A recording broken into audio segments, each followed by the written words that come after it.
हाँ बेटा, अगला क्वेश्चन देखो, एग्जाम्पल 9। हाँ, which of the following x ray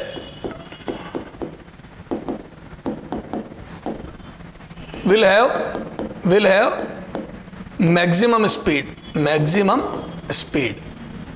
ठीक है। A 1 angstrom x ray, B 0.1 angstrom x ray, C 10 angstrom x ray, D all will have equal speed. बोलो, है ना वैक्यूम की बात।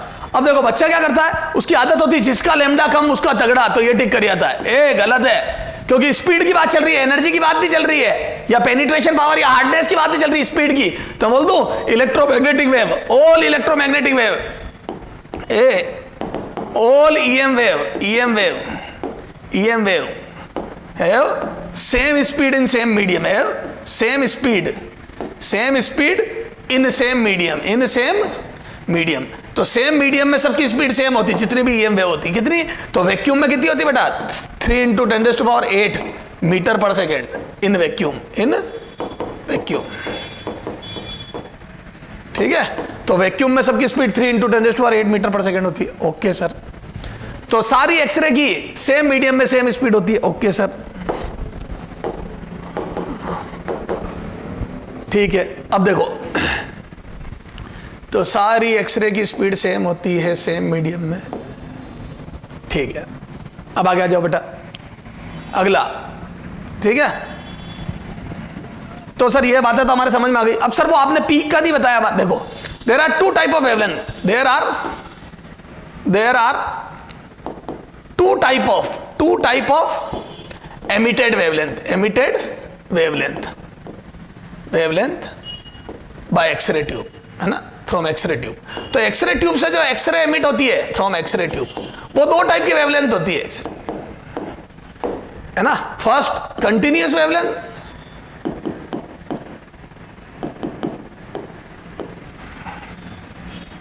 ठीक है।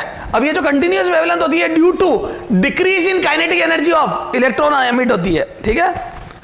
इधर देखो क्या है, व्हेन, है ना, continuous wavelength when high energetic, जो मॉड्यूल में लिखा हुआ high energetic, when high energy electron collides with target metal,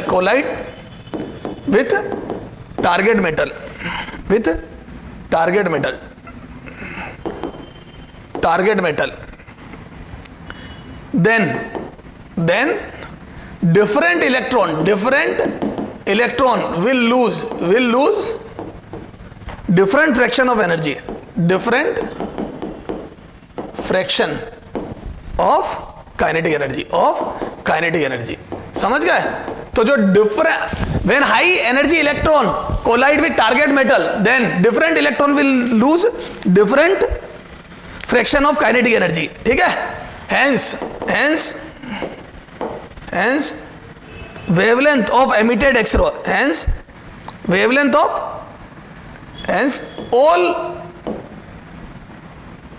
all type of wavelength, all type of continuous लिख दो, continuous, क्योंकि हर टाइप की एनर्जी निकलेगी continuous, hence all type of continuous X-ray, है ना, लैम्डा की बात चल रही है, X-ray will be obtained having a minimum value called cutoff wavelength, ठीक है ना। एक मिनिमम वैल्यू से स्टार्ट होकर हर टाइप की वेवलेंथ मिलेगी कंटिन्यूसली। क्यों? क्योंकि डिफरेंट फ्रैक्शन, अब यार खूब सारे इनफाइनाइट इलेक्ट्रॉन टकरा रहे और इनफाइनाइट ही एटम है, तो हर टाइप की, तो मैं बोल दूं इंटेंसिटी ऑफ एक्सरे और लैम्डा। तो एक कट ऑफ वेवलेंथ से स्टार्ट होकर सारी मिलेगी, कट ऑफ से स्टार्ट होकर कंटिन्यूसली सारी मिलेगी ये। तो पूरा कंटिन्यूस ग्राफ मिलेगा, एक पर्टिकुलर मिनिमम वैल्यू से स्टार्ट हो जाएगी, ठीक सर, क्लियर है। तो ये तो कंटिन्यूस ग्राफ, तो कंटिन्यूस ग्राफ का कारण क्या है बेटा? इलेक्ट्रॉन की डिफरेंट फ्रैक्शन से काइनेटिक एनर्जी का लूज होना, ठीक है। कैरेक्टरिस्टिक वेवलेंथ सेकंड क्या बेटा? कैरेक्टरिस्टिक वेवलेंथ, ये तो कोई कंटिन्यूस वेवलेंथ, ठीक है। Characteristic wavelength. ठीक,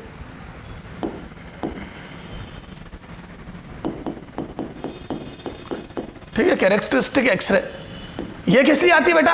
ये आती है ड्यू टू एटॉमिक ट्रांजिशन। ठीक है, क्यों? क्योंकि अंदर के इलेक्ट्रॉन नॉकआउट हो जाते हैं। समझ में आ गई? When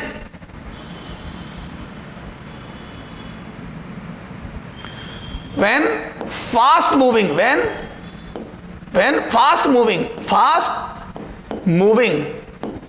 electron, fast moving striking electron, जो स्ट्राइक करता है ना वो एक्सेलरेटिंग वोल्टेज की वजह से, स्ट्राइकिंग इलेक्ट्रॉन रिमूव्स कौन सा? Removes an bounded electron, removes an bounded electron. एक बाउंडेड इलेक्ट्रॉन को उठा के फेंक दे, bounded electron. Then transition from higher orbit, transition of electron from higher orbit take place, from higher orbit takes place. तो higher orbit के electron नीचे गिरने लगते हैं, ध्यान रखना है ना। एंड कैरेक्टरिस्टिक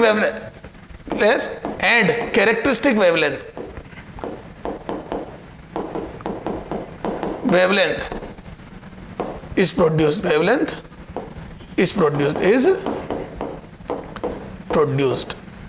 समझ गए? तो हायर ऑर्बिट से लोअर ऑर्बिट में इलेक्ट्रॉनों का ट्रांजिशन होने लगता है, और वो जो वेवलेंथ एमिट होती है उसको बोलते हैं कैरेक्टरिस्टिक वेवलेंथ। क्यों बोलते हैं?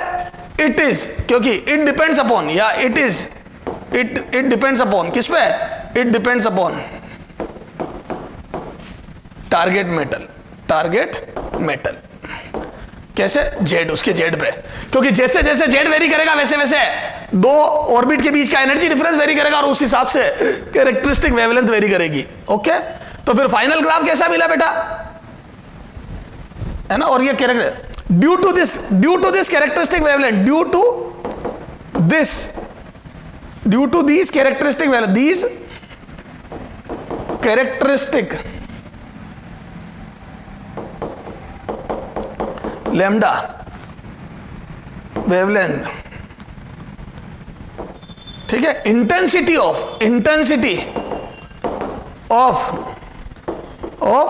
पर्टिकुलर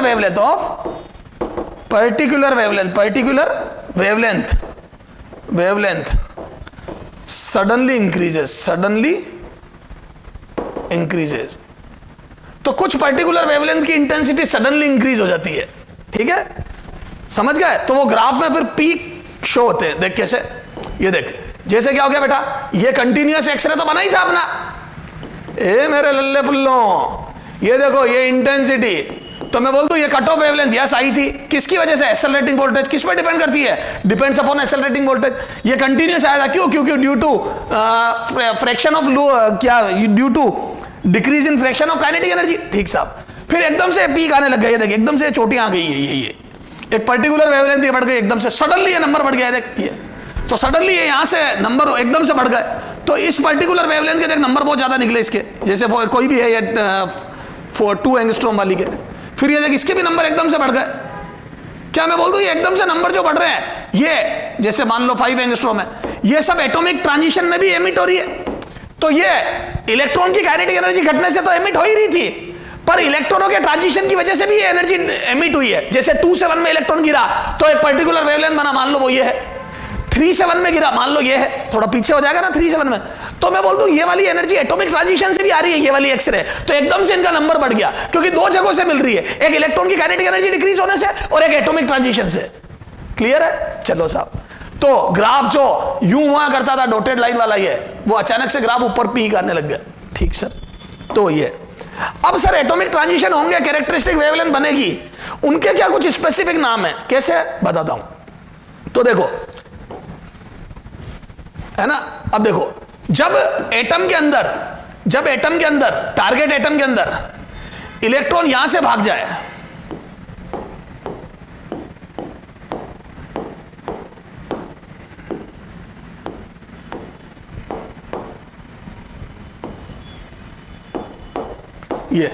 जब एटॉमिक ट्रांजिशन में इलेक्ट्रॉन यहां से भाग जाए, यहां से नॉकआउट हो जाए, तो मैं बोल दूं when electron is knockout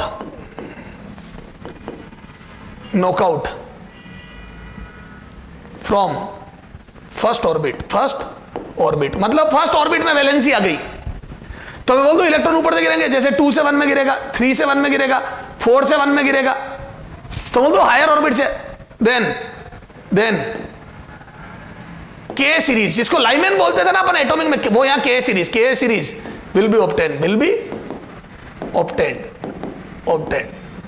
then K series will be obtained. ठीक है, तो बोल दो n बराबर 1 में वैलेंसी है तो के सीरीज मिलेगी, n बराबर 2 में ट्रांजिशन होता तो l सीरीज मिलेगी। तो बोल दो यहां से लिख दो के सीरीज, फॉर के सीरीज, तो अब यहां से अपन सिस्टमेटिक कर देते फॉर के सीरीज, तो बोल दो वैलेंसी, तो यहां पे इन ऑर्बिट को के एल एम एन ऐसे बोलते हैं, तो जैसे n1 2 3 4 बोलते थे, यहां थोड़ा सा एक अच्छे फॉर्म में के 1 2 K L M N O P कर दी ऑर्बिट्स को, पहली ऑर्बिट के ऑर्बिट, फिर एल ऑर्बिट एम ऑर्बिट। ठीक है सर, तो बोल दो के सीरीज में है ना n1 बराबर 1 होगा, इलेक्ट्रॉन 1 में कूदेगा जैसे लाइमैन में होता था, और कहां से कूदेगा तो n2 बराबर वही 2 3 4 ये, तो मैं बोल दूं अच्छा अब इसमें अल्फा बीटा गामा हो जाएगा, के अल्फा, याद है फर्स्ट लाइन ऑफ लाइमैन बोलते थे, तो वहां थोड़ा कॉम्प्लिकेटेड था, यहां आसान है, के अल्फा, तो मैं बोल दूं 2 से 1 में, जस्ट एक ऊपर से कूदता है तो अल्फा लाइन बोलते हैं उसको, फिर के बीटा, तो मैं बोल दूं 2 ऊपर से कूदेगा तो 3 से 1 में, के का मतलब 1 में कूदेगा, एक ऊपर से कूदता है तो के अल्फा, 2 ऊपर से कूदता है तो के बीटा, 3 ऊपर से कूदता है तो के गामा, और ऊपर से कूदता है तो के डेल्टा।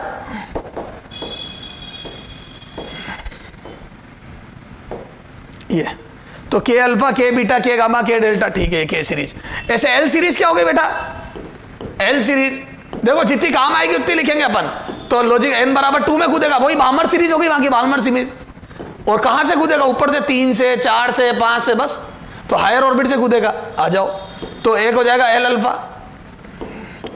अल्फा, तो हम बोल दो 3 से 2, एल बीटा 4 से 2, एल गामा 5 से 2, L delta alpha beta gamma delta 6 से 2। ये तो अल्फा 3 से 2, बीटा 4 से 2, गामा 5 से 2, डेल्टा 6 से 2। ठीक है, तो ये हो गया एल सीरीज। तो के सीरीज, एल सीरीज,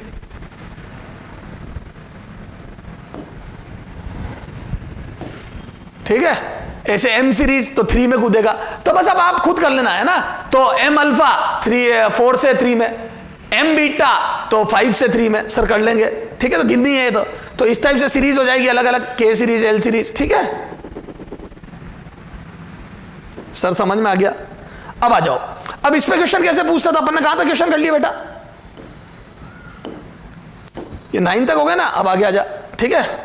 अच्छा, एक क्वेश्चन और करते हैं, देखो इसमें है ना, फिर उसके बाद के सीरीज, एल सीरीज पे एग्जांपल 10। ठीक है, ये तेरा मॉड्यूल में है, सोल्ड एग्जांपल में कुछ परसेंटेज दे देता कई बार एनर्जी का, ये देखिए रहा है ना, वही करा रहा हूं जो तेरे an x ray tube,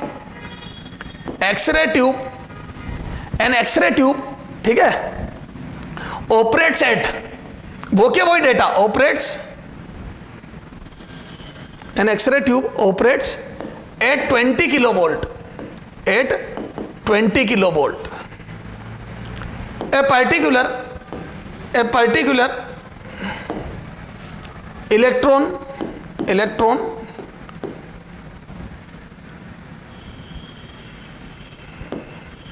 loses 5% of its kinetic energy,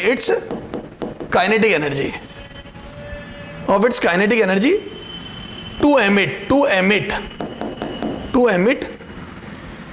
an X-ray, तो एक एक्सरे एमिट करने के लिए वो अपनी 5% एनर्जी लूज करता है फर्स्ट कोलिजन में। ठीक सर, है ना, to emit an X ray photon at its first collision,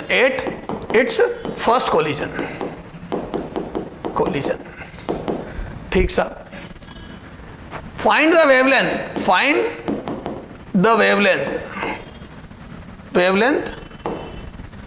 wavelength corresponding to this photon. Corresponding to this photon, to this photon. इस फोटोन के कोरस्पॉन्डिंग वेवलेंथ निकालो। ठीक साहब, आ जाओ साहब। अब देखो बेटा, थोड़ा अच्छा क्वेश्चन हो गया। तो 20 किलोवोल्ट आपका ऑपरेटिंग वोल्टेज है, तो मैं बोल दूं के मैक्सिमम ऑफ इलेक्ट्रॉन, टकराने वाले इलेक्ट्रॉन की maximum kinetic energy accelerating voltage decide करता है। तो मैं बोल दूं ये आ गया 20,000 electron volt. This is the energy of striking electron. ठीक है ना। 5% ऑफ दिस, 5% ऑफ के मैक्सिमम। तो इलेक्ट्रॉन के पास जो एनर्जी है टारगेट मेटल में टकराते वक्त, उसका 5% इज इक्वल टू, मैं बोल दूं 20,000 इंटू 5/100। ये तो ये आ जाएगा बेटा 1000 वोल्ट, 1000 इलेक्ट्रॉन वोल्ट। तो 1000 इलेक्ट्रॉन वोल्ट एनर्जी वो फर्स्ट कोलिजन में लूज करता है। ठीक है ना। 1000 electron will be lose by electron in first collision. ठीक है। तो 1000 इलेक्ट्रॉन वो लूज करेगा। तो लेमडा आ जाओ, लेमडा कट ऑफ कितना, सॉरी लेमडा एमिटेड वेवलेंथ की कितनी आ जाएगी, कट ऑफ नहीं होगी बेटा। तो 12400 अपॉन एनर्जी ऑफ एक्सरे। तो बोल दूं ये 12400 अपॉन 1000 एनर्जी का फोटोन 1000, ये आ जाएगा एंगस्ट्रॉम। ये दिस इज द लेमडा। तो ये आ जाएगा कितना बेटा, 12.4 एंगस्ट्रॉम। ये this is the wavelength of emitted x ray. ठीक है। तो 12.4 का फोटोन निकलेगा उस इलेक्ट्रॉन के कोरस्पॉन्डिंग। ठीक है। ठीक साहब। तो ये तो समझ में आ गया सर। अब वो अल्फा बीटा कुछ कर रहे थे सर, आप कितने क्वेश्चन कर लिए बेटा। एग्जाम्पल 10 आ जाए। Example 11, which of the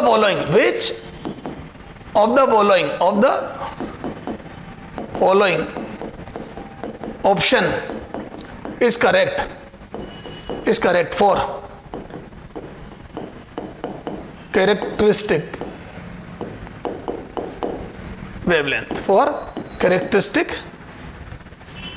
wavelength, ठीक है।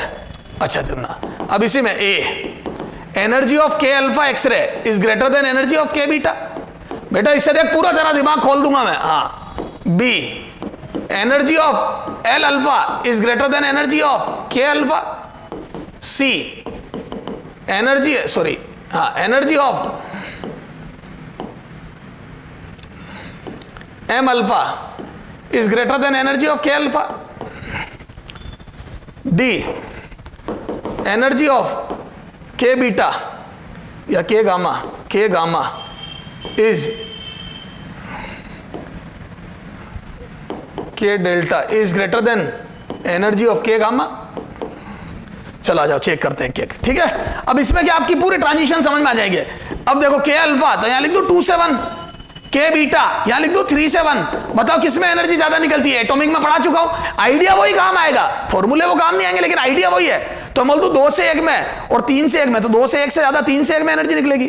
तो बोल दू ये 3, 2, 1। तो 2 से 1 में एनर्जी कम होगी है, तो ये एनर्जी ज्यादा होगी। तो ये गलत हो गया। ये वाली ज्यादा होगी। ठीक है सर। अच्छा एल अल्फा क्या होता है बेटा, 3 से 2, और के अल्फा कितना होता है 2 से 1। फिर वही देखो 3 से 2, इधर देख, ये देख 3 से 2, दिस एनर्जी डिफरेंस इज ज्यादा। के अल्फा वाला 2 से 1 वाला एनर्जी डिफरेंस ज्यादा है, 3 से 2 वाला कम है, दिस इज कम, है ना। ये आ जाएगा energy difference between L alpha. तो बोल दो एल अल्फा का एनर्जी डिफरेंस कम होगा, क्योंकि याद है एल अल्फा और के अल्फा दोनों में एक ऊपर से गिर रही है, एक में 2 से 1 और एक में 3 से 2। तो याद है ऊपर जाने पर एनर्जी डिफरेंस कम होता है। लॉजिकली तो ये कम होगा। गलत। तो ऊपर जाने पर एनर्जी डिफरेंस कम होता है। ठीक सर। तो ये कम होगा। ठीक है। अब एम अल्फा और के अल्फा की बात करूं, तो याद है एम अल्फा और ऊपर, ये तो आया के एल, ये एल एम अल्फा क्या हो गया बेटा, तो एम हो गया के एल एम, तो एम हो गई 3rd, तो एम अल्फा हो गया 4 से 3, तो एम अल्फा हो गया बेटा 4 से 3, और के अल्फा हो गया 2 से 1। ये तो बड़ी जबरदस्त एनर्जी। 4 से 3 में तो और कम एनर्जी होती जाएगी। तो जैसे जैसे ऊपर जाएंगे एनर्जी कम होगी। तो बोल दो ये भी गलत है, इसकी एनर्जी ज्यादा होगी। 2 से 1 की एनर्जी ज्यादा होगी ये वाली, तो गलत है। अब आजा के डेल्टा के गामा। के डेल्टा क्या हो गया बेटा, के गामा हो गया 3 से 1, अल्फा हो गया 2 से 1, बीटा हो गया 3 से 1, ये हो गया 4 से 1 गामा, और डेल्टा क्या हो गया 5 से 1। तो बोल दो यस 5 से 1 वाली एनर्जी ज्यादा होगी। जितना ऊपर से 1 में कूदेगा उतनी ज्यादा एनर्जी। तो सर समझ में आया। तो पहले तो के देखो, एल देखो, एम देखो। के मतलब 1 में गिर रहा है, एल मतलब 2 में गिर रहा है, एम मतलब 3 में गिर रहा है। कहां से गिर रहा है? अल्फा मतलब 1 ऊपर से, बीटा मतलब 2 ऊपर से, गामा मतलब 3 ऊपर से। सर समझ में आ गया? अच्छा, अब थोड़ा और दिमाग घुमाने के लिए और ज्यादा आपको इरिटेट करने के लिए अगला लैम्डा में क्वेश्चन पूछ सकता है। Example 12, which of the following relation is correct for characteristic X-ray. A, lambda k alpha is greater than lambda k beta. B, lambda L alpha is greater than lambda k alpha. C, lambda k delta k gamma is greater than L gamma, चलो k gamma is greater than lambda k delta. D, all are correct. D, all are correct. All are correct. ठीक है, देखो बेटा, अब ऐसे option आते 4 ही हूं। बच्चा पहला चेक करता है, राइट अगर हो जाता तो टिक करके भाग जाता, और कई बार ऑप्शनों में डी में लिखा होता ऑल आर करेक्ट। हमेशा चारों ऑप्शन बहुत ध्यान से पढ़ो बेटा। कई बार लिखा होता बहुत A and B are correct, कई बार लिखा होता बहुत A and C are correct, उलझ जाओगे ना। यस सर, आजा बेटा।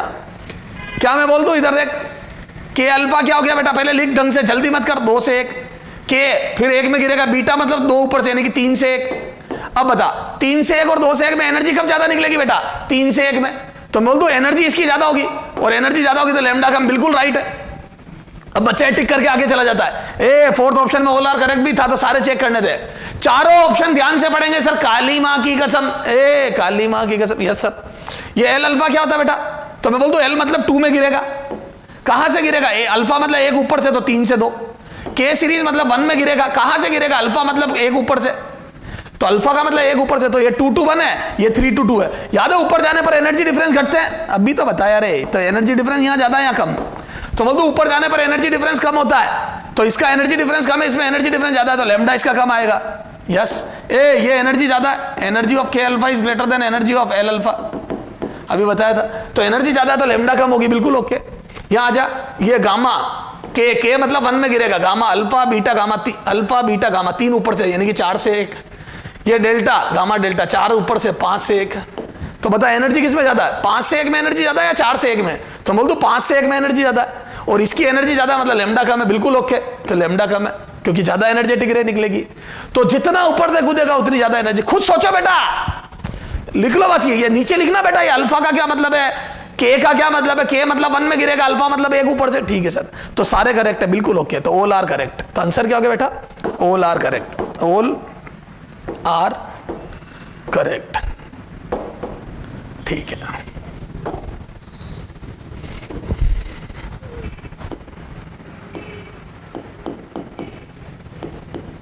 एग्जाम्पल 13। ठीक है, आगे चलते हैं।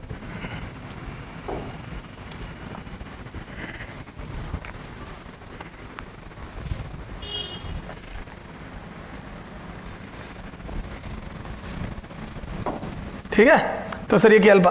अब कई बार ग्राफ में दे देता है, कैसे सर? बताता हूं। ये देखो, जैसे 2 ग्राफ बना के दे दिया, बेहतरीन क्वेश्चन है ना। ये तो एक के कंपैरिजन करे अपन ने, एक एटम के। ग्राफ तो बड़ा जबरदस्त होता है। देख इंटेंसिटी है ना। अभी मैं फिलामेंट करंट की और उसकी बात नहीं कर रहा हूं, खूब कर ली मैंने, है ना। एक्सेलरेटिंग वोल्टेज की तो कट ऑफ वेवलेंथ सेम ही दे रहा हूं मैं। अभी मैं इनकी बात कर रहा हूं जिनकी पहले नहीं करी, ये पीक्स। याद है पहले इनकी बात छोड़ दी थी मैंने, क्योंकि अपने को ज्ञान नहीं था ये। अब वो नाम दे देगा ए और बी, है ना, ये ए और बी। अब समझना ध्यान से, विच of the following is correct? Which of the following is correct for given graph, is correct for given graph. ठीक साहब, ए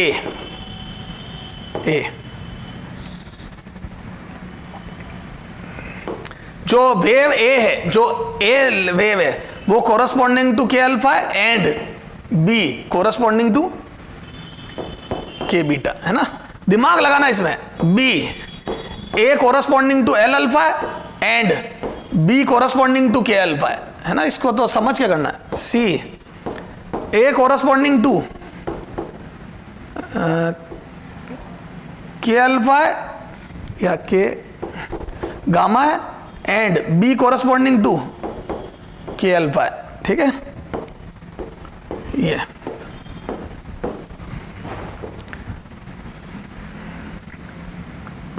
ए corresponding to M alpha and B corresponding to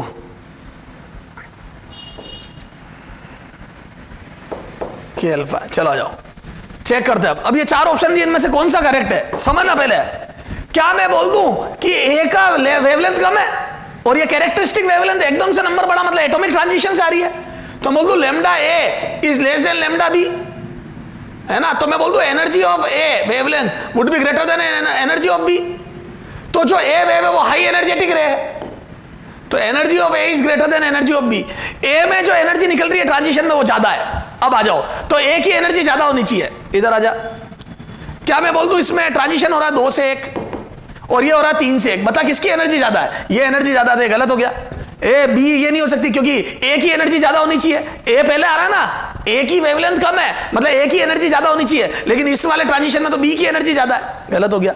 यहां आ जा, एल अल्फा हो गया बेटा 3 से 2, ये 3 से 2, हाँ, और यहां पे के अल्फा हो गया बेटा 2 से 1, ये तो एल अल्फा हो गया, के अल्फा हो गया 2 से 1, ये हो गया 3 से 2। इसमें भी एनर्जी इसकी ज्यादा है, देखो ये एक ट्रांजिशन है, ये भी एक ट्रांजिशन है, तो मैं बोल दूं इसकी एनर्जी ज्यादा है। अब आ जा, ये गामा के गामा अल्फा बीटा गामा 3 ऊपर से आ रहा है, तो ये हो गया 4 से 1, ये हो गया 2 से 1। किसमें एनर्जी ज्यादा है? इसकी एनर्जी ज्यादा है, ये देखो ना, ये वाले की एनर्जी ज्यादा है, 4 से 1 में कूद रहा है, यहां पे 2 से 1 में, इसकी एनर्जी ज्यादा है, तो सही बात है, एक ही तो एनर्जी ज्यादा चाहिए थी, तो ये सही सेटिस्फाई हो रहा है। एम अल्फा के एल एम 3 में कूदेगा, 4 से 3 में कूदेगा। ए एम मतलब 3 में कूदेगा, अल्फा मतलब 1 ऊपर से, तो 4 से 3 में। के मतलब 1 में कूदेगा, अल्फा मतलब 1 ऊपर से, तो 2 से 1 में। तो इस बार एनर्जी इसकी ज्यादा है, क्योंकि याद है ऊपर जाने पर एनर्जी डिफरेंस कम होते हैं, तो इसकी एनर्जी ज्यादा है, लेकिन मेरे को एक ही एनर्जी ज्यादा चाहिए थी।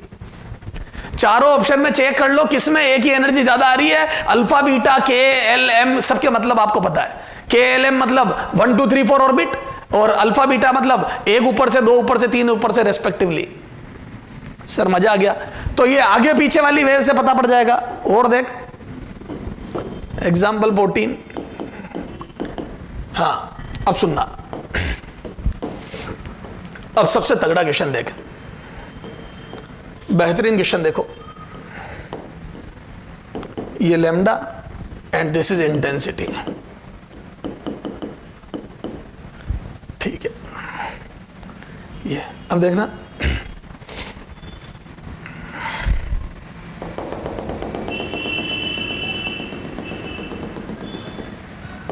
ये 1 सॉलिड लाइन और ये डॉटेड लाइन 2, 2 ग्राफ बने, एक सॉलिड लाइन एक डॉटेड। मैंने जानबूझ के एक्सेलरेटिंग वोल्टेज और इंटेंसिटी पे या फिलामेंट करंट और एक्सेलरेटिंग वोल्टेज पे कंसंट्रेट नहीं कराया, ये भी सेम दे दिया और दोनों ग्राफ साथ चला है ना। देखो ये के अल्फा के कॉरस्पॉन्डिंग है, ये के अल्फा और ये बी के अल्फा, है ना। हाँ, 2 x ray experiment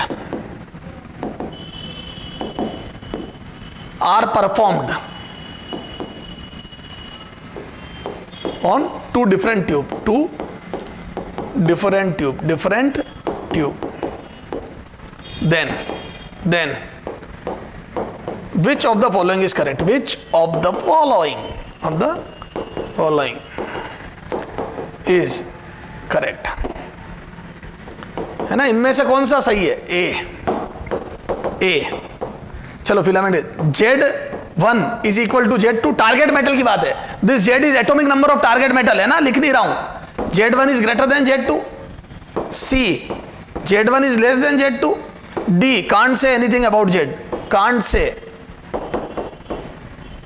anything about Z, anything about Z, ठीक है। इनमें से कौन सा राइट है? तो यार एक बात बता, क्या मैं बोल दूं सेकंड, देखो 2 ट्यूब में एक्सपेरिमेंट हुए, दोनों में फिलामेंट दोनों में लेमडा कट ऑफ सेम है, लेमडा 1 बराबर lambda 2, cut off wavelength same है दोनों की। हालांकि मुझे मतलब नहीं इस बात से, लेकिन फिर भी कट ऑफ वेवलेंथ सेम है, और कट ऑफ वेवलेंथ सेम है तो मैं बोल दूं कि एक्सेलरेटिंग वोल्टेज सेम है, दोनों ट्यूब में एक्सेलरेटिंग वोल्टेज सेम है। सर कैसे पता पड़ा? Cut off wavelength is decided by accelerating voltage, उसका फिलामेंट करंट से कोई लेना देना नहीं होता। अच्छा, अब एक बात बता, इंटेंसिटी सेम है एक पर्टिकुलर वेवलेंथ की, दोनों बार इंटेंसिटी सेम निकली, तो हम बोल दूं इंटेंसिटी भी दोनों में सेम है, I1 बराबर I2 किसी पर्टिकुलर वेवलेंथ के लिए, पर्टिकुलर वेवलेंथ की इंटेंसिटी सेम है, और इंटेंसिटी सेम है तो मैं बोल दूं फिलामेंट करंट आर सेम, क्योंकि intensity is controlled by filament current. बराबर एक्सरे बन रही है, इसका मतलब बराबर इलेक्ट्रॉन टकरा, इसका मतलब बराबर एमिट, इसका मतलब फिलामेंट करंट इक्वल है। तो intensity is controlled by filament current and cut off wavelength is controlled by accelerating voltage, ये सेम हो गए। लेकिन इधर देखो, क्या मैं बोल दूं ये कट ऑफ वेवलेंथ देखो इसकी, सॉरी ये के अल्फा, तो क्या मैं बोल दूं ये के alpha in first experiment and के अल्फा इन सेकेंड एक्सपेरिमेंट में, सेकेंड वाले की के अल्फा की वेवलेंथ कम है, तो K alpha in second experiment is less than K alpha in first experiment, lambda की बात चल रही है, तो बोल दो energy of K alpha in second experiment is greater than energy of K alpha in first experiment. तो पहले एक्सपेरिमेंट से दूसरे एक्सपेरिमेंट में एनर्जी ज्यादा एनर्जेटिक के अल्फा निकल रही है, सेकेंड एक्सपेरिमेंट में वेवलेंथ घट गई के अल्फा की, और के अल्फा है क्या? सेकेंड ऑर्बिट से फर्स्ट में इलेक्ट्रॉन का गिरना। व्हाट इज के अल्फा? 2 to 1 ट्रांजिशन होना, 2 से 1 में ट्रांजिशन होना। तो क्या मैं बोल दूं 2 से 1 में ट्रांजिशन, दोनों बार 2 से 1 में हो रहा है, इसमें भी 2 से 1 में हो रहा है, इसमें भी 2 से 1 में हो रहा है, लेकिन इसमें लेमडा कम निकल रही है, मतलब ज्यादा एनर्जेटिक रे निकल रही है, तो सेकेंड एक्सपेरिमेंट में ज्यादा एनर्जेटिक रे निकली सेकेंड एक्सपेरिमेंट में। इसका मतलब मैं बोल दूं Z2 is greater then Z1, क्योंकि ट्रांजिशन की एनर्जी कौन डिसाइड करता है? Z, याद है 13.6 Z स्क्वायर अपॉन 1 का स्क्वायर माइनस 2 का स्क्वायर। बस थोड़ा इस बार स्क्रीनिंग इफेक्ट भी लगेगा, पर कोई बात नहीं, मैं बोल दूं जितना Z ज्यादा होगा उतनी ज्यादा एनर्जेटिक एक्सरे निकलेगी 2 से 1 ट्रांजिशन में। तो दोनों बार 2 से 1 में कूदा है, फिर भी एनर्जी अलग अलग आ रही, इसका मतलब मेटल बदल गया, जो टारगेट मेटल है वो बदल गया, इनफैक्ट Z बढ़ गया, तो बोल दूं टारगेट मेटल का Z तगड़ा होगा। बड़ा ही बेहतरीन क्वेश्चन, तो Z2 will be greater then Z1। बेटा टारगेट एटम का Z ज्यादा है, टारगेट एटम का एटॉमिक नंबर आपने बढ़ा दिया है, क्योंकि एटॉमिक नंबर बढ़ाया है तभी तो एटॉमिक नंबर बढ़ाया, तभी तो 2 एनर्जी लेवल के बीच का डिफरेंस बढ़ गया, और 2 एनर्जी लेवल के बीच का डिफरेंस बढ़ गया 2 से 1 का, तभी तो लेमडा कम निकला है। सर समझ में आ गई? तो क्या मैं बोल दूं Z बदलने से या Z बढ़ाने से कैरेक्टरिस्टिक वेवलेंथ, ये चोटियां पीछे सरक जाती है, के अल्फा की चोटी जो यहां हुआ करती थी वो पीछे सरक गई, और Z बढ़ा और पीछे सरक जाएगी, और Z बढ़ा और पीछे सरक जाएगी, तो के अल्फा की चोटी पीछे सरकती जाएगी। सर समझ में आ गई? सर मजा आ गया? तो ये हो गया आपके क्वेश्चन, ठीक है। तो इन क्वेश्चनों से मेरे हिसाब से कैरेक्टरिस्टिक वेवलेंथ क्लियर हो गई। अब अपने को पढ़ना है मोजलेस लॉ। हाँ बेटा आगे देखते हैं एग्जाम्पल 15, 14 तक कर लिया था अपन ने, एग्जाम्पल 15, ठीक है। अच्छा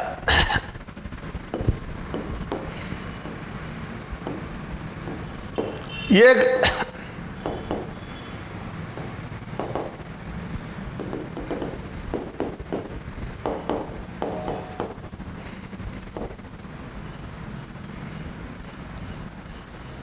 हाँ, for a X-ray tube, graph obtained is shown in diagram, is shown. Separation between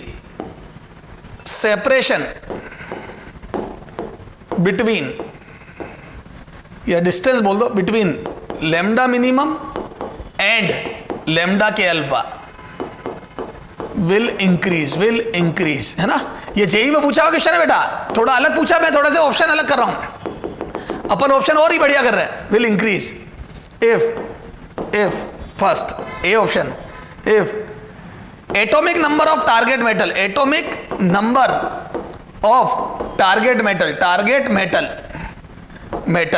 Z is increases, ठीक है, टारगेट मेटल का अगर एटॉमिक नंबर बढ़ाएं तो, है ना, है ना, ये अपने को विल इंक्रीज, ये सेपरेशन नहीं, विल डिक्रीज करो, विल डिक्रीज, ठीक है, ये चलो विल इंक्रीज, विल इंक्रीज, ठीक है सर। हाँ, accelerating if accelerating voltage is increases, accelerating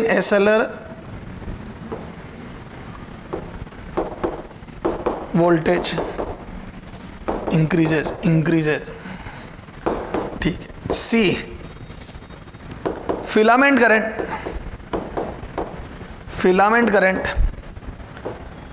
current increases। D, none of this, none, ठीक है, 4 ऑप्शन है। सुनना आप ध्यान से, अपने को ये सेपरेशन बढ़ाना है, तो बढ़ाने का मतलब हो गया या तो कट ऑफ वेवलेंथ इधर चली जाए, या तो लेमडा मिनिमम इधर चला जाए, या इधर चला जाए, ये लेमडा के अल्फा उधर चला जाए। अब सुनना, क्या लेमडा मिनिमम का पहले कट ऑफ वेवलेंथ पे सोचते हैं, क्या मैं बोल दूं इसको फिलामेंट करंट तो कंट्रोल कर नहीं सकता, दोनों को भी। फिलामेंट करंट तो सिर्फ इंटेंसिटी कम ज्यादा करेगा, नंबर कम ज्यादा करेगा एक्सरे के, क्योंकि फिलामेंट करंट बढ़ाऊंगा तो हीट ज्यादा जनरेट होगी, हीट ज्यादा जनरेट होगी तो नंबर ऑफ इलेक्ट्रॉन ज्यादा एमिट होंगे, और नंबर ऑफ इलेक्ट्रॉन ज्यादा एमिट होंगे तो एक्सरे कम ज्यादा बनेगी। ठीक सर, क्या मैं बोल दूं इस लेमडा मिनिमम को पीछे करने वाला कौन है, तो मैं बोल दूं ये एक्सेलरेटिंग वोल्टेज, तो lambda minimum will be decided by accelerating voltage, by accelerating voltage. तो आप एक्सेलरेटिंग वोल्टेज को चेंज करोगे तो ये चेंज होगी। तो क्या मैं बोल दूं जैसे जैसे एक्सेलरेटिंग वोल्टेज बढ़ेगा वैसे वैसे लेमडा मिनिमम पीछे जाएगी। तो एक्सेलरेटिंग वोल्टेज बढ़ाओ, यस एक्सेलरेटिंग वोल्टेज बढ़ाओ, तो जैसे आप एक्सेलरेटिंग वोल्टेज बढ़ाओगे ये लेमडा मिनिमम पीछे चली जाएगी, इस पर कोई फर्क नहीं पड़ेगा। ये तो इलेक्ट्रॉन के ट्रांजिशन से आती है, और अगर मेटल नहीं बदला, ये बदलती है मेटल से। के अल्फा की वेवलेंथ बदलेगी मेटल से, क्योंकि जब तक आप एटम चेंज नहीं करोगे तब तक 2 से 1 ट्रांजिशन में एनर्जी वही निकलेगी। बेटा तेरी मर्जी जितना तगड़ा फोटोन गिरा, तेरी मर्जी जितने नंबर गिरा, 2 से 1 में इलेक्ट्रॉन कूदेगा तो वेवलेंथ तो वही एमिट होगी ना। तो मैं बोल दूं as accelerating voltage increases lambda minimum पीछे चला जाएगा और ये सेपरेशन बढ़ने लगेगा। ये तो वही रहेगा, ये तो वही रहेगा, ये पीछे जाएगा तो सेपरेशन बढ़ेगा, तो इससे बढ़ेगा। फिलामेंट करंट से कोई फर्क नहीं पड़ेगा। Atomic number of target metal increases, अगर जैसे ही आप एटॉमिक नंबर बढ़ाओगे, बच्चा तुक्के मार देता नहीं, जैसे ही आपने जेड इंक्रीज करा, क्या मैं बोल दूं एनर्जी डिफरेंस बढ़ने लगेंगे, क्योंकि याद है energy difference between 2 orbit is proportional to Z square, है ना, और inversely proportional to N square. तो जैसे जैसे आप जेड बढ़ाओगे, जैसे जैसे आप जेड बढ़ाओगे वैसे वैसे तगड़े 2 से 1 में ट्रांजिशन में तगड़ा फोटोन निकलेगा, क्योंकि जेड बढ़ाने से हर लेवल की एनर्जी बढ़ गई, डिफरेंस बढ़ गया, तो बोल दो फोटोन तगड़ा निकलेगा। तो जैसे ही एनर्जी डिफरेंस जेड बढ़ेगा वैसे ही एनर्जी डिफरेंस बढ़ेगा, तो मैं बोल दूं फोटोन की वेवलेंथ घटेगी, तो मैं बोल दूं और एनर्जी डिफरेंस बढ़ेगा तो एमिटेड फोटोन की वेवलेंथ घटेगी, तगड़ा फोटोन, तगड़ा फोटोन, तगड़ा फोटोन। तो जैसे एनर्जी डिफरेंस बढ़ेगा तो वेवलेंथ घटेगी, यानी कि तगड़ा फोटोन निकलेगा, और जैसे ही वेवलेंथ घटेगी तो मैं बोल दूं ये पीक पीछे चली जाएगी, ये पीक पीछे चली जाएगी, ये पीछे शिफ्ट हो जाएगी, तो बोल दो ये सेपरेशन कम हो जाएगा, ये कम, यहां ज्यादा, ये तो पहले सेपरेशन ज्यादा था अब कम होने लग गया। तो मैं बोल दूं एटॉमिक नंबर बढ़ाने से तो लेमडा के अल्फा कम होगी, उससे ये सेपरेशन घटेगा बढ़ेगा नहीं। तो सेपरेशन तभी बढ़ेगा जब एक्सेलरेटिंग वोल्टेज बढ़ाएंगे। तो आंसर इज बॉम्बे। सर बेहतरीन क्वेश्चन है, स्टार मार कर लो बेटा, ये मजा आ गया सर, ठीक है। तो ये हो गया ये। अब अपन बात करते हैं बेटा मोजलेस लॉ की। क्या बात करते हैं बेटा? मोजलेस लॉ की। तो बेटा मोजलेस लॉ अपन देख रहे हैं। मोजलेस नामक साइंटिस्ट ने क्या करा बेटा, जो ट्रांजिशन होते हैं उसमें जो फ्रीक्वेंसी एमिट हुई उसका रूट अंडर वर्सेस जेड में कर्व बनाया है ना, तो under root frequency versus Z curve बनाया, Z curve is straight line, और उसको वो स्ट्रेट लाइन मिला। सर कैसे, वो भी अपन देखेंगे। और वो इक्वेशन जो मिली ये वो मिली है ए जेड माइनस बी, है ना, where B is screening constant, ठीक है। अब ये क्या होते हैं सर, कुछ समझ में नहीं आया। ये देखो ये वाई एक्सिस पे लूंगा मैं और जेड को एक्स एक्सिस पे लूंगा, तो मैं बोल दूं क्या ये ए एक्स माइनस ए बी बन गया। तो ये हो गया स्लोप, ए हो गया स्लोप, और ये ए बी एक कांस्टेंट, ठीक है। तो अभी मेरे मुद्दे की बात ये हो गया, है ना, दिस इज स्ट्रेट लाइन, ये स्ट्रेट लाइन है, this is straight line, y equal to A X minus B, this is straight line, this is straight line, straight line with slope. बोलो स्लोप क्या हो जाएगी? With slope. तो x का coefficient a with slope tan theta is equal to a, ये with slope this, है ना। और स्ट्रेट लाइन कैसी बनी, तो मैं रूट f वर्सेस z कर जब बनाने लगता हूं तो ऐसा बनता है, ठीक है। इसका इंटरसेप्ट ये z बराबर b आ जाता है। अरे बोलो ना यार, देखो z बराबर b पे ही तो y 0 होगा। ये इसको बोलते हैं screening constant, where b is screening constant, where b is screening constant. तो b क्या है बेटा, screening constant, where b is screening constant, ठीक है ये। और ये स्लोप हो गई tan थीटा। तो क्या मैं बोल दूं जितना a बढ़ेगा, a क्या वो भी देखेंगे, उतना स्लोप बढ़ेगी। तो ये स्लोप डिसाइड किया जाएगा a द्वारा, और ये कहां इंटरसेप्ट करेगा, डिसाइड किया जाएगा स्क्रीनिंग कांस्टेंट b द्वारा। चलो सर देखते हैं। याद है अपन ने वेव नंबर निकाला था 1 बाई लैम्डा, है ना, for hydrogen atom in Bohr's model, using Bohr's model.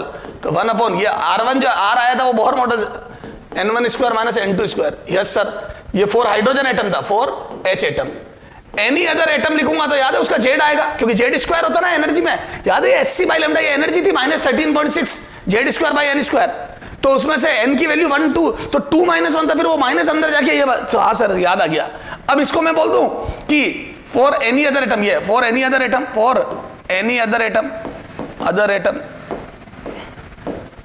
तो ये क्या बन जाता, 1 by lambda is equal to Z R 1 upon n1 square minus 1 upon n2 square. लेकिन ये तो तब जब वो सिंगल इलेक्ट्रॉन, जैसे 10वें नंबर का एटम है लेकिन 9 इलेक्ट्रॉन निकाल ली, उसमें 1 इलेक्ट्रॉन बचा, तब ये जेड आता, क्योंकि एक ही इलेक्ट्रॉन पे अट्रैक्शन लग रहा होता। पर चूंकि अभी अपन बोहर मॉडल नहीं लगा रहे, यहाँ पे खूब सारे इलेक्ट्रॉन है, तो रिपल्शन भी लग रहा होगा, तो ये जेड की जगह जेड इफेक्टिव हो जाएगा। कुछ प्रोटोनों का, न्यूक्लियस के प्रोटोनों का अट्रैक्शन लगेगा, तो कुछ इलेक्ट्रॉनों का रिपल्शन भी लगेगा। तो बोल दो this would be Z effective. Yes sir, Z नहीं जेड इफेक्टिव होगा, ठीक साहब। अब दोनों तरफ सी का मल्टीप्लाई करा तो ये C by lambda is equal to कितना आ जाएगा बेटा, ये आर सी जेड इफेक्टिव। समझते जाना बेटा, 1 upon n1 square minus 1 upon n2 square, ये आ गया। अभी हो गई फ्रीक्वेंसी, तो दोनों तरफ रूट भी कर रहा हूं बेटा, तो यहां पे आ जाएगा रूट फ्रीक्वेंसी, ये या चल लिखे एक और step, frequency is equal to R C ये जेड इफेक्टिव। अब ये जेड इफेक्टिव क्या है, कुछ प्रोटोनों का अट्रैक्शन माइनस कुछ इलेक्ट्रॉनों का रिपल्शन जो एटम के अंदर है, क्योंकि यहाँ पे सिंगल इलेक्ट्रॉनिक स्पीसीज नहीं देख रहे। अब दोनों तरफ रूट लिया, तो मैं ऐसे बोल दूं रूट फ्रीक्वेंसी। अब ध्यान देना बेटा, ये यहाँ पे कितना गया, तो अब इसमें से मैं जेड इफेक्टिव अलग कर रहा हूँ और इसको अलग कर रहा हूँ। तो आर सी यहाँ आया, आर लाइट की वेलोसिटी, सी सब की वैल्यू मुझे को पता है 1 upon n1 square minus 1 upon n2 square, this का रूट अंडर, और ये जेड इफेक्टिव का रूट अंडर जेड इफेक्टिव आ जाएगा ये। तो ये जेड इफेक्टिव का स्क्वायर का रूट अंडर, तो जेड इफेक्टिव आ गया। देख क्या स्क्वायर है ना रे, स्क्वायर होता ना रे एनर्जी में, क्या करते हो सर आप, जेड स्क्वायर होता ना रे बेटा, Z square by N square, तो ये जेड स्क्वायर लिखना था, ठीक है सर। तो ये जेड इफेक्टिव आ गया, गलती हाँ ये हो गया। अब इसको ए बोल दिया, ये जेड इफेक्टिव क्या हो गया, तो देखो जब आपने के एल एम सब में इलेक्ट्रॉन भरे हुए हैं, है ना, ये और यहाँ पे वैलेंसी आगे मान लो, तो इलेक्ट्रॉन कूदेगा। तो अब यहाँ पे मैं बोल दूं क्या, ये देखो रिपल्शन, जब के की बात करूंगा तो एक इलेक्ट्रॉन का रिपल्शन लगेगा। अरे ये तो सब नेट फोर्स कैंसिल आउट मान लिया मैंने, ठीक है। तो एक इलेक्ट्रॉन का जब यहां पे वैलेंसी आएगी तो 2 तो ये हो गए अंदर वाले, और इन सब का वेक्टर सब, ठीक है। तो उसके रफ कैलकुलेशन से उसने ये बोल दिया 2, एक्चुअल में तो यहां पे अगर वैलेंसी है तो 2 ही और 7 ही 9 हो रहे हैं, लेकिन जब वेक्टर सम करता हूं तो वो 7.4 के करीब आता है नेट रिपल्शन। तो देखो जेड इफेक्टिव में क्या हो जाएगा बेटा, वो स्क्रीनिंग कांस्टेंट के सीरीज के लिए अलग होगा स्क्रीनिंग कांस्टेंट, एल के लिए अलग होगा, एन के लिए अलग होगा। अपने इतने ज्यादा याद नहीं करने, है ना। इसको ए बोल दिया अगले ने, और इसको जेड माइनस बी, ठीक है। ये where B is screening constant, where ये जेड इफेक्टिव हो गया, where B is screening constant, अभी बताया था मैंने कांस्टेंट। तो सर फिर बार बार क्यों लिख रहा हूं, बताता हूं, है ना। It is B equal to 1 for K series,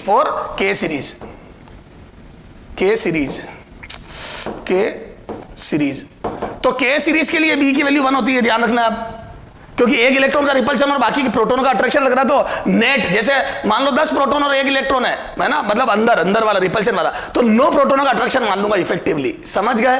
तो जहां बोहर में 10 मानते थे वहां 9 मानने लगे, क्यों, क्योंकि एक का रिपल्शन भी लगेगा के सीरीज में, है ना। And it is B equal to 7.4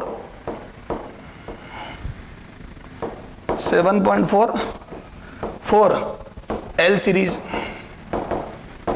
तो एल सीरीज के लिए 7.4 है, के सीरीज के लिए 1 है, ठीक है। तो के सीरीज के लिए 1 है और एल सीरीज के लिए 7.4 है, ठीक है ना, ये बात हो गई। तो B equal to 1 and B equal to 7.4 for L series, ठीक है ये। अच्छा अब सर A क्या है, तो ये स्क्रीनिंग कांस्टेंट K और L का याद रखना, ठीक है। तो एल सीरीज में जब इलेक्ट्रॉन यहां कूदेगा तो लगभग ये 9 इलेक्ट्रॉन अंदर है, लेकिन 7.4 का रिपल्शन है, नेट वेक्टर सबकी बात ठीक साहब, है ना, ये सब मोजले ने बताया अपने को। अच्छा A क्या है, and A is equal to, है ना, where A is equal to, where B तो बता दिया, A इज इक्वल टू क्या बेटा, under root RC 1/n1 square minus 1/n2 square, this is value of A, ठीक है।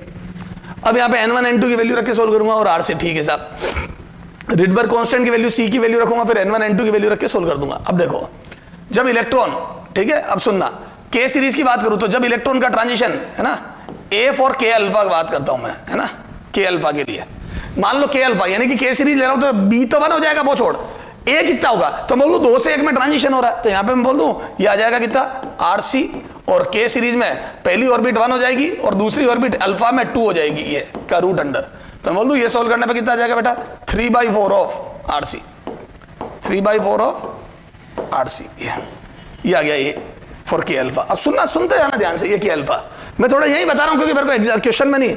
अच्छा A फॉर K बीटा, तो मैं जब K बीटा के लिए A लिखूंगा तो यहां से मैं बोल दूं क्या, ये कितना आ जाएगा बेटा, यहां पे तो था 2 से 1, ये था 2 से 1 ट्रांजिशन, और K बीटा के लिए कितना हो जाएगा बेटा 3 से 1, तो 3 से 1 ट्रांजिशन करते हैं तो यहाँ कितना आ जाएगा बेटा RC 1/1 का स्क्वायर माइनस 1/3 का स्क्वायर, तो बोल दो this would be the 8/9, 8 RC/9 का रूट अंडर, ये क्या मैं बोल दूं ये वैल्यू बड़ी आएगी, क्यों, क्योंकि यहाँ 1/2 का स्क्वायर, एक में से 1/4 सब्ट्रैक्ट हो रहा था, यहाँ से एक में से 1/9 सब्ट्रैक्ट हो रहा है, तो बोल दूं ये वैल्यू बड़ी होगी क्योंकि 1/9 छोटा हो जाएगा, तो ये 1/4 से 1/9 बड़ा, तो ये थोड़ा छोटा होता जाएगा, फिर 1/16 करूंगा तो और बड़ा छोटा हो जाएगा ये, तो ये बड़ा होता जाएगा, तो क्या मैं बोल दूं 8/9, फिर अगला करूंगा तो और बड़ा आएगा। वैसे ही सोच रहे ना, 2 से 1 में गिरे, 3 से 1 में, 4 से 1 में, तो एनर्जी बढ़ती जाएगी, ये एक तरीके से डिफरेंस है, तो एनर्जी डिफरेंस बढ़ता जाएगा, क्लियर, उसमें से Z हटा है, तो ये पूरी एनर्जी उसमें से Z हटा है, तो बोल दो एनर्जी डिफरेंस बढ़ते जाएंगे, ठीक सर। तो बोल दो यहां से moral of the story, moral of the story, moral of the story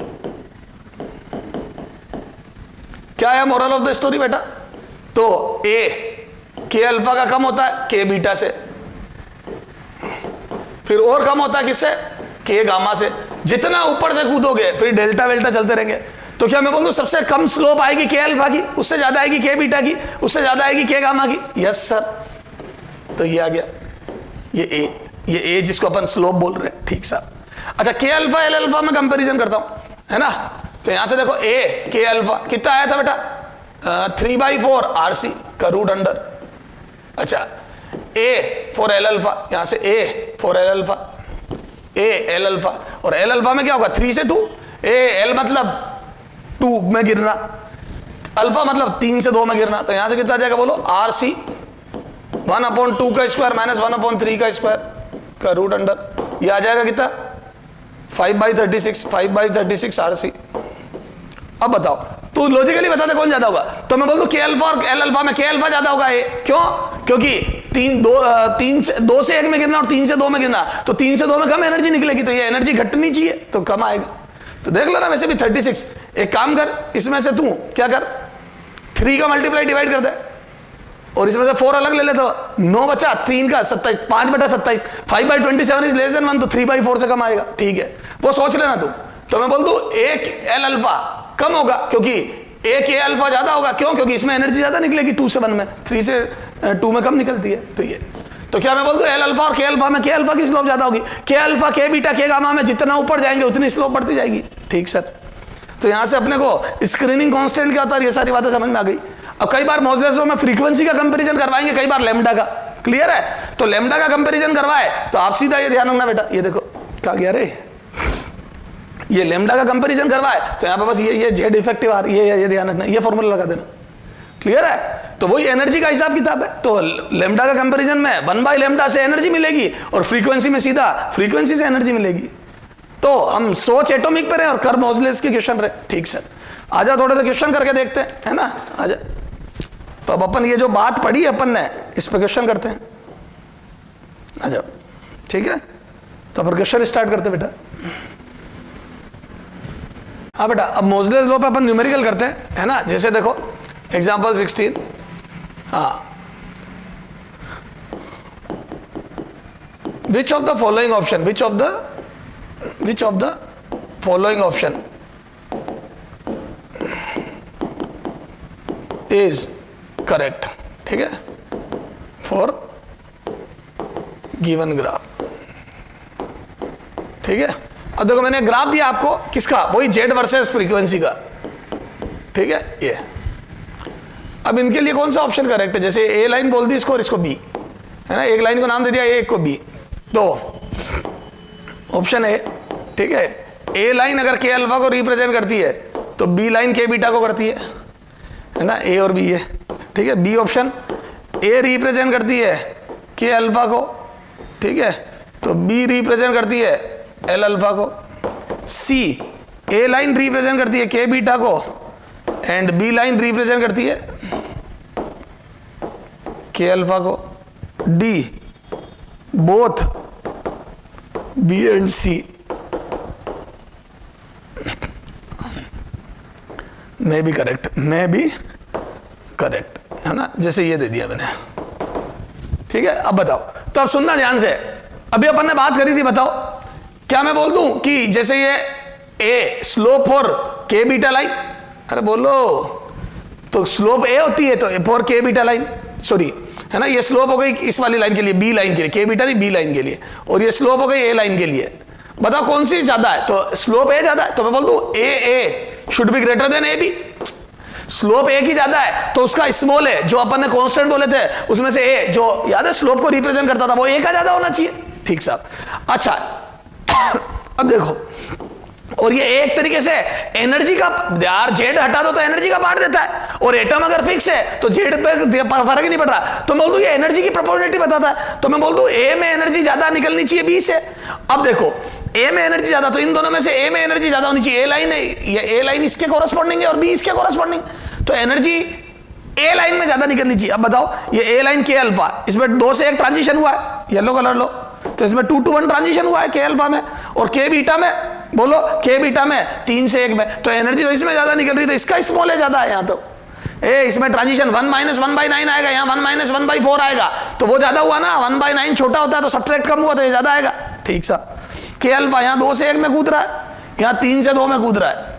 फिर से देखो के अल्फा और एल अल्फा में, हाँ इसमें एनर्जी ज्यादा आएगी, ए यहाँ आएगा 3/4, यहाँ याद है कितना था 5/36, 5/36 छोटा होता है, तो मैं बोल दूं इसमें एनर्जी ज्यादा है, तो ये हो सकता है।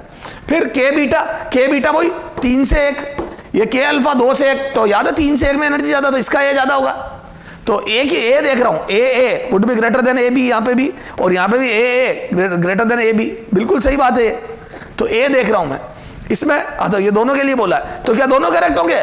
नहीं सर, क्यों नहीं, यहाँ के अल्फा और एल अल्फा है, याद है एल अल्फा का स्क्रीनिंग कांस्टेंट 7.4 होता है, तो ग्राफ में ये जेड बराबर 7.4 से स्टार्ट होगा, और ये जेड बराबर, सॉरी स्क्रीनिंग कांस्टेंट इसका 1 होता है, तो ये 1 से स्टार्ट होगा, याद है स्क्रीनिंग कांस्टेंट अलग अलग है, तो के सीरीज में स्क्रीनिंग कांस्टेंट तो जेड बराबर 1 से कर्व स्टार्ट होते हैं, और एल सीरीज में जेड बराबर 7.4 से स्टार्ट होते हैं, क्लियर है, तो थोड़ा आगे से स्टार्ट होंगे सर, पर ये भी तो 7.4 हो सकता है, हाँ, पर दोनों लाइन या तो एल की होगी या के की होगी, तो एक जगह से जेड बराबर एक पर्टिकुलर वैल्यू से स्टार्ट होने वाली लाइन एक ही सीरीज की होती है, तो या तो ये दोनों के की होगी या दोनों एल की होगी, एक के एल एक एल की नहीं हो सकती, तो क्या मैं बोल दूं एक ही जगह से स्टार्ट होने वाली लाइन एक के और एक एल की नहीं हो सकती, या तो दोनों के की है या दोनों एल की है, और स्लोप जिसका ज्यादा है वो ज्यादा एनर्जी डिफरेंस को शो करता है, ठीक sir.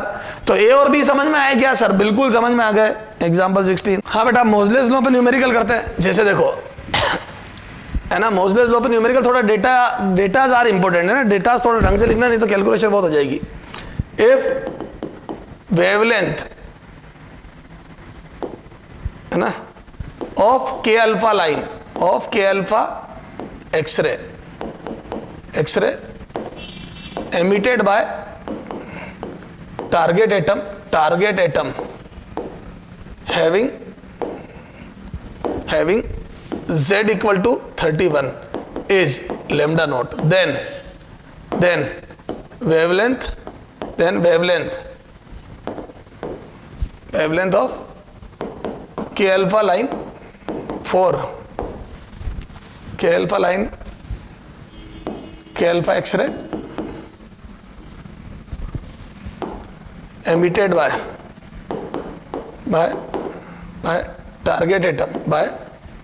target atom having z equal to 61 will be, ठीक है, कितनी होगी? तो a lambda naught by 4, b lambda naught by 2, c 4 lambda naught, d 2 lambda naught. ठीक है, चलो आ जाओ करते हैं। इधर देख बेटा, क्या मैं बोल दूं एज वी नो? सर हम क्या जानते हैं बेटा? अपन सब जानते हैं, याद है 1 बाई लेमडा। ए मोजलेस लो में फ्रीक्वेंसी थी, चलो कर ले, चल मोजलेस लो, ठीक है, एज वी नो मोजलेस लो लगा दे, रूट एफ बराबर ए जेड माइनस बी, है ना, मोजलेस लो लगा दे। अब मैं एफ की, एफ से मुझे मतलब नहीं, तो सी बाई न्यू लिख दो, इसको सी बाई लेमडा लिख दो एफ को। Yes sir. ए क्या होता है बेटा? स्लोप, याद आया? तो के अल्फा, दोनों के अल्फा लाइन की बात हो रही है, दोनों के अल्फा लाइन की बात हो रही है, तो बोल दूं ये ए कांस्टेंट हो जाएगा, क्योंकि दोनों में ट्रांजिशन 2 to 1, तो ए डिपेंड्स अपॉन ट्रांजिशन। याद है, ए सिर्फ ट्रांजिशन पे डिपेंड करता है, खुद देख लो आप, ये जो ए था स्लोप वो ट्रांजिशन पे डिपेंड करती है। देख ए किसको बोला था अपन ने? इसको, ये दिस वाज द ए, तो ये सिर्फ ट्रांजिशन पे डिपेंड करता था। मैं यहां पे लिख दूं ए डिपेंड्स अपॉन ट्रांजिशन ओनली, ए डिपेंड्स, लिख दो वहां साइड पे, ए डिपेंड्स अपॉन ट्रांजिशन। कहां से कहां हुआ? तो के अल्फा लाइन चाहे किसी भी एटम की हो, ट्रांजिशन में सेम होगा, के अल्फा एल अल्फा का ए अलग अलग होगा। ठीक सर, ठीक सर, तो ट्रांजिशन पे डिपेंड करता है। ठीक है, तो मैं बोल दूं ये ए सेम होगा क्योंकि दोनों के अल्फा लाइन है, तो दोनों में 3/4 आरसी का रूट अंडर आएगा। ठीक साहब। अच्छा, जेड पहले एलिमेंट के लिए 31 है, ये लेमडा नोट कर दो, ये वैल्यू रख रहा हूं, और दूसरा ये स्क्रीनिंग इफेक्ट 1 है, क्या 4K series, 4K series, 4K series, याद है बी बराबर 1 आएगा, तो K सीरीज के लिए बी बराबर 1 रख दिया। ठीक है, तो यहां से आ जाएगा कितना बेटा? C बाई लेमडा नोट का रूट इज इक्वल टू 3/4, या चल छोड़, A और ये 30, इक्वेशन 1 है ना। अब आ जा, फिर अगले में कितना जाएगा? From second information, from second information, तेरे पास जो सेकंड इंफॉर्मेशन है वो क्या है? फ्रॉम सेकंड इंफॉर्मेशन, तो वो आ जाएगा बेटा C बाई लेमडा डैश, जो निकालना है A, और ये आ जाएगा 61 - 1, तो ये आ जाएगा कितना? 60। ये सेकंड डिवाइड कर दो, मेरे को लेमडा डैश चाहिए, तो इक्वेशन 1 डिवाइड बाई 2 करो, इक्वेशन 1 डिवाइड बाई इक्वेशन 2, जैसे ही डिवाइड करा C कट गया, तो लेमडा डैश ऊपर लेमडा नोट नीचे का रूट अंडर, यहां से A से A गया, तो ये आ जाएगा 2, नहीं 1/2, A 1/2, हाँ, तो यहां से आ जाएगा, स्क्वायर करो दोनों तरफ, तो lambda dash upon lambda naught is equal to 1/4, this implies lambda dash equal to 4 lambda naught by 4, lambda naught by 4। ठीक है, तो यहां आ जाए, क्या आ गया answer? Lambda naught by 4। Sir समझ में आ गई? अब देखो बेटा, इसमें गलती क्या हो सकती है पता? 1/4 और 4 की गलती हो सकती है। देखो ये 1/4 आया ना, यहाँ पे जल्दी जल्दी में अभी डिवाइड करा था, मेरे 4 आ गया था। ठीक है, तो ये कॉमन मिस्टेक है जो कर सकता है बच्चा, लेकिन हम इसको पहले ही क्रॉस कर सकते हैं। कैसे? ये 31 वाला एलिमेंट एमिट कर रहा है लेमडा नोट, और 61 वाला, तो इसमें एनर्जी ज्यादा निकलेगी, तो लेमडा कम आएगा ना, तो सेकंड वाला लेमडा डैश कम होगा लेमडा नोट से, तो कम होगा, तो 2 तो वैसे ही गए थे, अब गलती होने के चांस ही खत्म हो गए। क्लियर है क्या? तो जो मिस्टेक हो सकती थी उसको मैंने पहले ही एलिमिनेट कर दी। सर समझ में आ गया?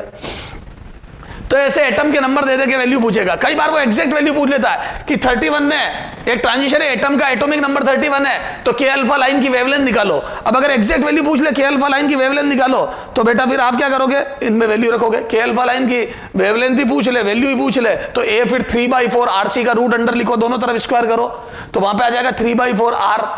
ठीक है, समझ में आ गई? तो पूरी कैलकुलेशन करनी पड़ेगी आपको। क्लियर है? कर देंगे सर। ठीक है, चलो आ जाओ एक कर लेते हैं।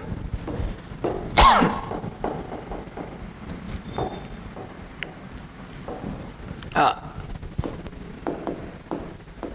ठीक है, एग्जाम्पल 18, फाइंड आउट, थोड़ी कैलकुलेशन होगी, फाइंड आउट लेमडा के अल्फा 4 टारगेट एटम हैविंग मैं ये मर्जी से दे रहा हूं जेड, यू मत सोचना सर ऐसा तो लेते ही नहीं है 41। ठीक है, ठीक साहब, तो आ जाओ बेटा सॉल्यूशन।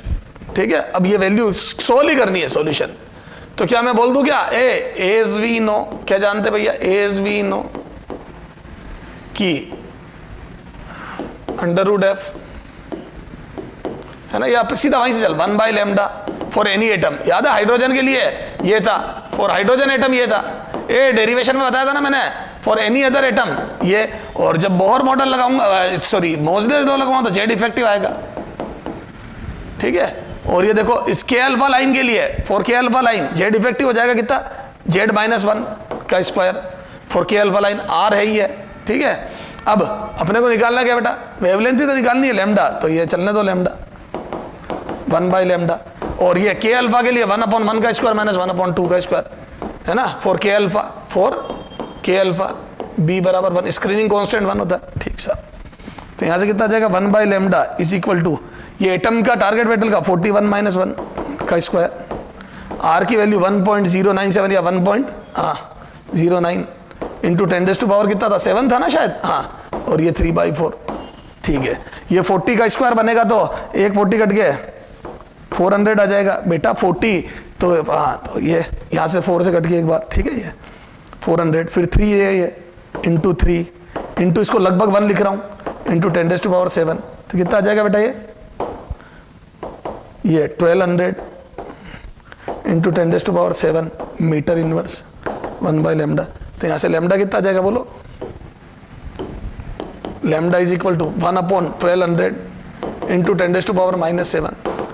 तो ये 1000 का मल्टीप्लाइड, अरे बोलो, ये 1000 का मल्टीप्लाई डिवाइड करा, तो डिवाइड वाले को एंगस्ट्रॉम बना दिया, तो 1000 से डिवाइड होएगा तो ये आ जाएगा 10 5/6 5/6 एंगस्ट्रॉम। और वास्तव में एक्सरे की तो वेवलेंथ है, और चाहो तो लिख लो 0.83 एंगस्ट्रॉम, ये this is the wavelength of x ray. 0.83 angstrom की वेवलेंथ की एक्सरे बनेगी। सर समझ में आ गया, क्लियर है। तो ये के अल्फा लाइन, ठीक साहब। तो इस टाइप से कभी ये भी पूछ लेता। अच्छा, इसमें और एक बेहतरीन क्वेश्चन देख, जेई लेवल का कराता हूं, देखो। कई बार वो बोल देगा 2 एटम दे देगा, ठीक है, चल छोड़, इतनी बातें करने की जरूरत है क्या, बहुत है, छोड़ो, अब ज्यादा हो जाएगा, ठीक है। तो ये मोजलेस लॉ पे क्वेश्चन हो गया बेटा। तो मेरे हिसाब से आपके सारे कंसेप्ट क्लियर हो गए बेटा। अब बात करते हैं अपन कि कितनी इंटेंसिटी होगी किसी एक्सरे की अगर वो किसी एक्स थिकनेस की प्लेट जिसका कि एब्जॉर्प्शन कोफिशिएंट म्यू है से गुजर जाए। एक स्लेब है एक्स थिकनेस की जिसका एब्जॉर्प्शन कोफिशिएंट म्यू है ना, इसकी यूनिट से पास होए, तो आई नॉट हो गई intensity of incident x-ray, intensity of incident x-ray, और आई हो गई after passing from this distance remaining intensity of x-ray. उसका फॉर्मूला होता है बेटा, तो intensity is given by intensity of x-ray after passing x distance through a material having absorption coefficient mu is given by I is equal to I naught e की power minus mu x, where x is distance travel, mu is absorption coefficient, ठीक है बेटा। तो mu absorption coefficient है और x distance है, कितनी travel कर ली, ठीक है। तो ये remaining intensity and it was incident intensity, ये ठीक है। अब इसमें देखो क्वेश्चन बेटा, आ जाए बेटा। तो एग्जांपल अपन ने काफी कर लिए थे, अब अगला देखो, है ना, अपन मॉड्यूल के क्वेश्चन कर लेते बेटा, क्योंकि इसमें न्यूमेरिकल डेटा बहुत जबरदस्त होंगे, ठीक है सर। हाँ, जैसे ये देखो, the absorption coefficient, the absorption coefficient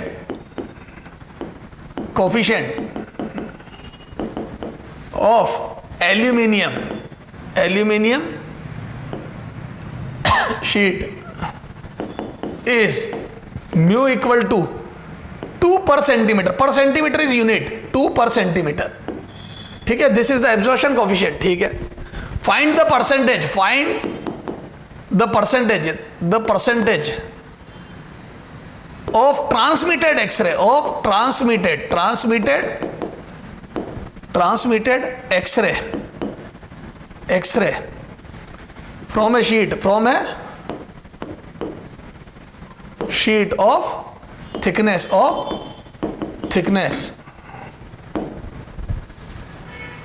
x equal to 0.5 centimetre.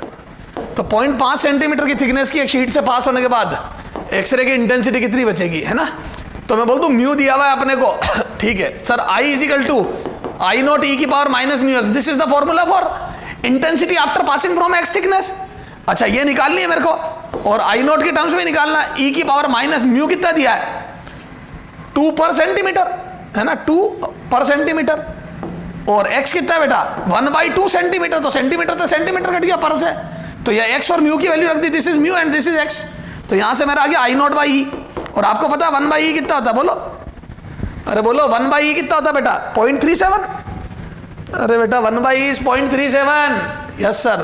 तो मैं यहां से बोल दूं this is i is equal to 0.37 I naught, तो जो इंसिडेंट हुई थी उसका 0.37 बची, और अपन ने यही पूछा कितनी ट्रांसमिट हुई, तो मैं बोल दूं 37%, 37% is transmitted intensity, is transmitted intensity, transmitted intensity 37% is transmitted intensity.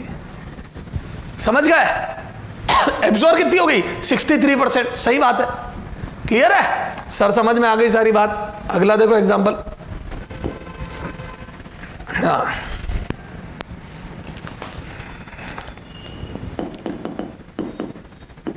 Intensity of incident of x ray is I naught, is I naught when it travels through a medium of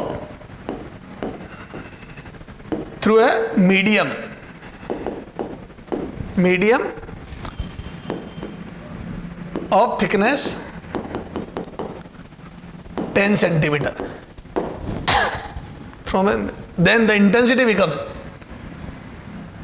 intensity becomes I naught by 2। जब वो एक 10 centimetre thickness के medium से पास होता है तो intensity I naught by 2 बच जाती है, ठीक साहब। Find out the intensity after traveling through 20 centimetre of same medium, उसी मीडियम के 20 सेंटीमीटर चलने के बाद कितनी इंटेंसिटी बचेगी, ठीक साहब। आजा मेरे बच्चे सॉल्यूशन देख, ए थोड़ा एक्सपोनेंशियल में याद है, ई की पावर सीधी ध्यान रखो, तो यहां से using I equal to I naught e की पावर माइनस म्यू एक्स, ये फॉर्मूला यूज करो, तो क्या मैं बोल दूं कि 10 सेंटीमीटर थिकनेस के बाद आई नॉट बाई 2 बची, तो this is I not by 2, कब आफ्टर ट्रेवलिंग 10 सेंटीमीटर, तो मैं बोल दूं इसका म्यू कितना है बेटा, तो म्यू नहीं पता लेकिन 10 सेंटीमीटर दिया, तो 10 सेंटीमीटर चलने के बाद तो बोल दूं 10 म्यू, ये सेंटीमीटर में रख देंगे इक्वेशन 1, या चलो इसको थोड़ा सा और सोल्व कर दो, तो ये यहां से आ गया 1/2 आ गया, कब e की पावर माइनस 10 म्यू, इसको एज इट इज रख दो, तो सीधा e की पावर म्यू, मैं म्यू क्यों निकालूं जबरदस्ती लोग लेके, e की पावर सीधी काम में ले लूंगा, है ना, ये दिस इज फर्स्ट इंफॉर्मेशन, ये फर्स्ट इंफॉर्मेशन। सेकंड इंफॉर्मेशन देखो, सेकंड इंफॉर्मेशन, तो मैं बोल दूं according to second information i is equal to I naught e की पावर माइनस, है ना, कितना आ जाएगा 20 सेंटीमीटर चलने के बाद, तो मैं बोल दूं ये 20 म्यू बन गया इक्वेशन 2। हाँ अब देखो मैं इसको यूं लिख दूं रीराइट करके, देखो 20 म्यू नहीं, मुझे तो 10 म्यू की वैल्यू पता है ई की पावर में, तो इसको मैं लिख दूं आई नॉट ई की पावर माइनस 10 म्यू की पावर 2, क्योंकि 20 को 2 इंटू 10 लिख सकता हूं, और मल्टीप्लाई तब होता है जब पावर की पावर होती है, एंड दिस फ्रॉम इक्वेशन 1 ई की पावर माइनस 10 म्यू इज 1/2, तो इसको रख देते हैं फ्रॉम इक्वेशन 1, तो यहां से कितना आ जाएगा आई नॉट, और ये 1/2 की पावर 2, ए बेटा ये 1/2 वैल्यू रख दी ना यहां से उठा के, तो 1/2 की पावर 2, तो this is I not by 4। अरे बोलो बेटा, तो 1/4 हो गई इंटेंसिटी, अगर 10 सेंटीमीटर चलने के बाद आती हुई है तो 20 सेंटीमीटर चलने के बाद 2 बार आती है, यानी कि 1/4 हो गई। यस सर, समझ में आ गया, क्लियर है। तो ये एक्सपोनेंशियल फंक्शन का कमाल है बेटा, ये ई की पावर सीधी ध्यान रखो, तो यहां पे ई की पावर सीधी यूज करके पावर 2 कर दी, समझ गए, तो ये 2 बार आधी हो गई 1/4 हो गई मतलब। सर बिल्कुल समझ में आ गया सर। तो सर ये तो सारे क्वेश्चन हम कर लेंगे, बिल्कुल कोई समस्या नहीं है, ठीक है, ऐसे क्वेश्चन हम पहले भी कर चुके हैं सर।